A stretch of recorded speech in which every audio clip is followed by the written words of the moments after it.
নমস্কাৰ সকলোকে স্বাগতম জনালো আমাৰ ইউটিউব চেনেল কুইজৰ পৃথিৱীলৈ। আজি মই ধন্তি আপোনালোকৰ মাজলৈ লৈ আহিছো অন্য এটা ভিডিঅ'। আহক তেনেহ'লে ভিডিঅ'টোৰ মাজলৈ আগবাঢ়ো।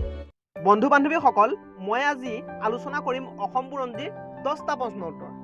আৰু প্ৰতিটো প্ৰশ্ন দিয়ে মই আপোনালোকৰ বাবে 5 ছেকেণ্ডকৈ সময় নিৰ্ধাৰণ কৰি দিম। নিৰ্ধাৰিত সময়ত আপোনালোকে উত্তৰটো জানে নেকি চেষ্টা কৰি চাবচোন। যদি 5 ছেকেণ্ডতকৈ আপোনালোকক অধিক সময়ৰ প্ৰয়োজন হয় তেনেহ'লে আপোনালোকে ভিডিঅ'টো প'ষ্ট কৰি ল'ব পাৰে। আহক তেনেহ'লে আমি প্ৰশ্নকেইটিৰ মাজলৈ আগবাঢ়ো। আজিৰ প্ৰথম প্ৰশ্ন, আহোম সাম্ৰাজ্যৰ ৰাজধানী চৰাইদেউ কোন খ্ৰীষ্টাব্দত স্থাপিত হৈছিল? সময় আৰম্ভ হৈছে।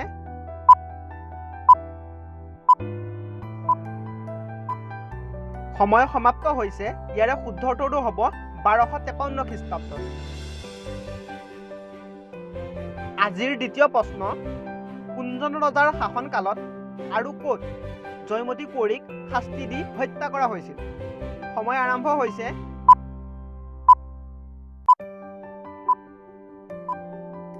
সময় সমাপ্ত হৈছে। ইয়াৰে শুদ্ধ উত্তৰটো হ'ব লৰা ৰজা চুলিকফা বা ৰত্নধ্বজ সিংহৰ শাসনকালত জেৰেঙা পথাৰত। আজিৰ তৃতীয় প্ৰশ্ন, আহোম আৰু মোগলৰ মাজত হোৱা শেষ ৰণখন কি আছিল? সময় আৰম্ভ হৈছে।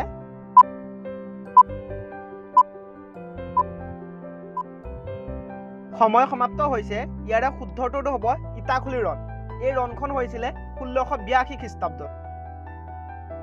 আজিৰ চতুৰ্থ প্ৰশ্ন, আটাইতকৈ কম বয়সত ৰজা হোৱা আহোম ৰজাজন কোন আছিল? সময় আৰম্ভ হৈছে।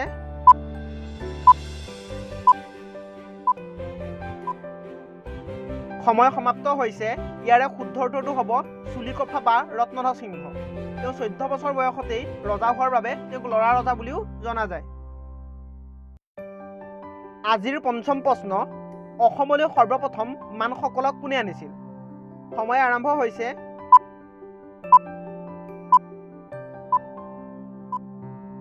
সময় সমাপ্ত হৈছে। ইয়াৰে শুদ্ধ উত্তৰটো হ'ব বদন বৰফুকন। আজিৰ ষষ্ঠ প্ৰশ্ন, কেতিয়াৰ পৰা অসম ব্ৰিটিছৰ অধীনলৈ যায়? সময় আৰম্ভ হৈছে।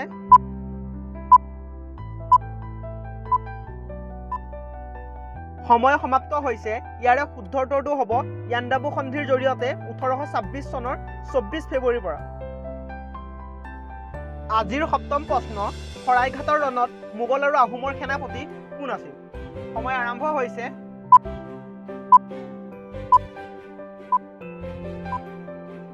সময় সমাপ্ত হৈছে। ইয়াৰে শুদ্ধ উত্তৰটো হ'ব মোগলৰ সেনাপতি ৰামসিংহ আৰু আহোমৰ সেনাপতি লাচিত বৰফুকন। আজিৰ অষ্টম প্ৰশ্ন, ধোদৰ আলি কোনজন ৰজাৰ দিনত নিৰ্মাণ কৰিছিল? সময় আৰম্ভ হৈছে।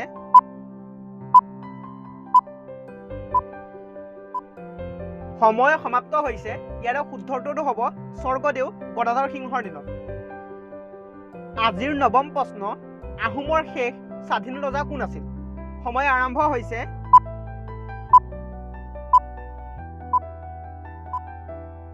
সময় সমাপ্ত হৈছে। ইয়াৰে শুদ্ধ উত্তৰটো হ'ব পুৰন্দৰ সিংহ।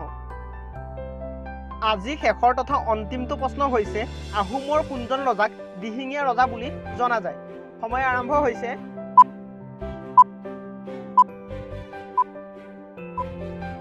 সময় সমাপ্ত হৈছে। ইয়াৰে শুদ্ধ উত্তৰটো হ'ব চুহুংমুং। আজিৰ 10টা প্ৰশ্নৰ কেইটা প্ৰশ্নৰ উত্তৰ আপুনি 5 ছেকেণ্ডৰ ভিতৰত শুদ্ধকৈ দিব পাৰিলে মোক কমেণ্ট কৰি জনাব। লগতে ভিডিঅ'টো চাই ভাল পালে লাইক, কমেণ্ট আৰু শ্বেয়াৰ কৰিব। লগতে চেনেলটো ছাবস্ক্ৰাইব কৰি দিবলৈ একেবাৰে নাপাহৰিব। নতুন এটা ভিডিঅ'ত লগ পোৱাৰ আশাৰে আজিলৈ ধন্যবাদ।